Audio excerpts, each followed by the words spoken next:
Goeiemôre almal, dit is Dinsdagoggend, dis die 18de Maart, die jaar 2025 se lieflike dag. Deur Abba geskenk aan ieder en elkeen van ons. My naam is Sonja Gerber. Nou vanoggend het ek nou so 3 woorde: raad, luister en gee ag. Nou wanneer iemand jou inroep en hulle vra jou vir raad en jy gee dit, maar hulle luister in elk geval nie. Hoekom het hulle jou in die eerste plek gevra vir raad? Dan het hulle mos nie jou raad nodig gehad nie. Hulle gaan in elk geval hulle eie kop volg en doen wat hulle wil. Net so het hierdie koning Sedekia sy eie kop gevolg. Maar kom ons gaan lees daar Jeremia 38 en ons gaan hierso vanaf vers 9 lees.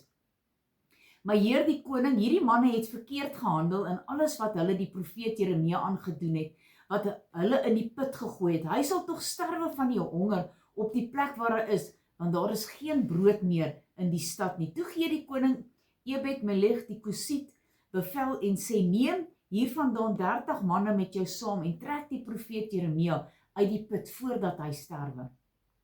En daarop het Ebed-Melech die manne met hom saamgeneem en hy het ingegaan in die paleis van die koning onder die voorraadkamer en daarvandaan verslyte en geskeurde lappe geneem wat hy na Jeremia in die put met toue af laat sak het. En Ebed-Melech die Kusiet het vir Jeremia gesê: sit tog die verslyte en die geskeurde lappe onder die armholtes saam met die toue, en Jeremia het so gedoen. En hulle het Jeremia aan die toue opgetrek en hom uit die put uitgehaal, en Jeremia het in die voorhof van bewaking gebly. Toe stuur koning Sedekia en hy laat haal die profeet Jeremia na hom toe in die 3de ingang wat by die huis van die Here was, en die koning het vir Jeremia gesê: ek wil jou iets vra en steek vir my niks weg nie. Maar Jeremia het Sedekia geantwoord: as ek u dit te kenne gee, sal u my sekerlik doodmaak. As ek u raad gee, sal u na my nie luister nie. Toe sweer koning Sedekia vir Jeremia in die geheim en sê: so waar as die Here leef, wat aan ons hierdie lewe gee, verleen het, ek sal jou nie doodmaak nie en jou ook nie oorgee in die hande van die manne wat jou lewe soek nie. Daarop sê Jeremia vir Sedekia: so spreek die Here, die God van die leerskare, die God van Israel: as u vrywillig uitgaan na die vorste van die koning van Babel, sal u siel lewe en sal u hierdie stad nie met vuur verbrand word nie, en sal u lewe, u en u huis. Maar as u nie uitgaan na die vorste van die koning van Babel nie, sal hierdie stad in die hand van die Chaldeërs oorgegee word, en sal hulle dit met vuur verbrand, en sal u nie uit hulle hande uit vry raak nie. Nou, dis nou tot sover was tot by vers 18. Dan gaan ek Jeremia 39 vanaf verse 1 tot 6 lees.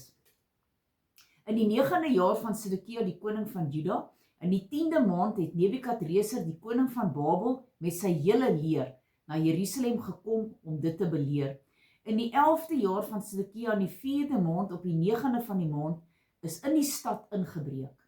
Toe het al die vorste van die koning van Babel gekom en gaan sit in die middelste poort, naamlik Nergal-Sareser, Samgar-Nebo, Sarsegim, die Rapsis, Nergal-Sareser, die Rapmag en al die ander vorste van die koning van Babel.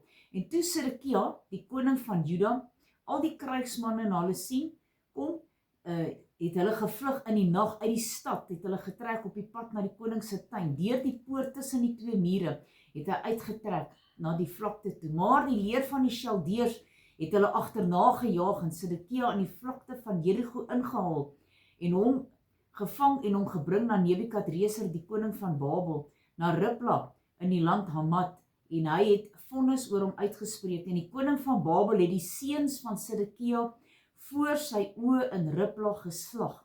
Ook het die koning van Babel al die edeles van Juda geslag. Halleluja, kom ons net lees tot sover. Nou dis nou vir my hartseer. As hy geluister het, dan het hy nie sy kinders voor sy oë gesien doodgaan nie. Maar hy het raad gevra om dit in elk geval nie te volg nie.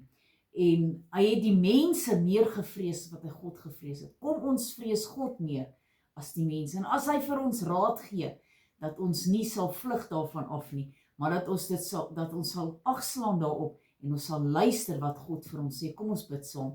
Almagtige God en Hemelse Vader, Here, ons wil U loof en prys en eer.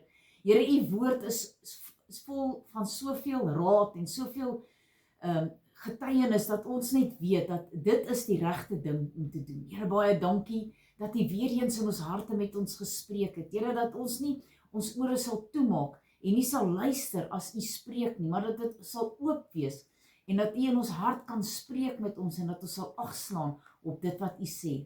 Here, wees met ieder en elkeen in hierdie dag. Here, geseën hulle ryklik is my gebed in Jesus naam. Halleluja. Amen en amen.